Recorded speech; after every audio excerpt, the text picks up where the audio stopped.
আমরা দেখলাম school college বিশ্ববিদ্যালয়ের সে ডেস্করা ছাত্রগুলো দেহ রক্তাক্ত হয়ে গেল, গুলি বুকের পাঁজর বের করে পিঠ দিয়ে বের হয়ে গেল।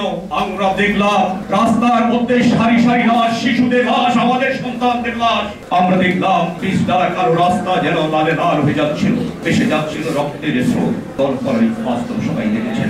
আমরা দেখলাম ছোট ছোট সে বাচ্চাগুলো যারা আগামী দিনে বাংলাদেশ বিনির্মাণে ভূমিকা রাখার কথা ছিল, বাংলাদেশের হয়তো রাষ্ট্রনায়ক হতেন, সেই শিশুদেরকে নির্বিচারে গুলি করা হলো। আমরা দেখলাম মুরগি, গলা কাটা মুরগি যেভাবে ছটফট ছটফট করে একসময় নিস্তেজ হয়ে যায়, আমাদের সন্তানদেরকে আমাদের চোখের সামনে দেখলাম সেটি রক্তাক্ত অবস্থায় ছটফট ছটফট করতে করতে কেউ মাকে ডাকলেন, কেউ এক গ্লাস পানি চাইলেন, রাস্তার মধ্যেই এক সময় নিস্তেজ হয়ে গেলেন। বিশ্ব বিভাগ কেঁপে উঠলো, বাংলার মানুষই জেগে উঠলো। খুনিয়া হাসিনা ও তার দোসরদের সেদিন একটু পায়চিত্ত বুধনের একটু করুণা হল না। ভুলে গেলে চলবে না, ৭১-এর পরে এমন নির্মমতা বাংলাদেশের ইতিহাসে আর কখনো আসেনি। আজকে যখন খুনিদের পক্ষে বিবৃতি দেন, কেউ কেউ অবাক লাগে, বিস্ময় লাগে, তোমাদের বিবেক কামায় আমি ঘৃণা করি। এরা হলো বুদ্ধি প্রতিবন্ধী, এদেরকে আমি বুদ্ধিজীবী বলতে চাই না।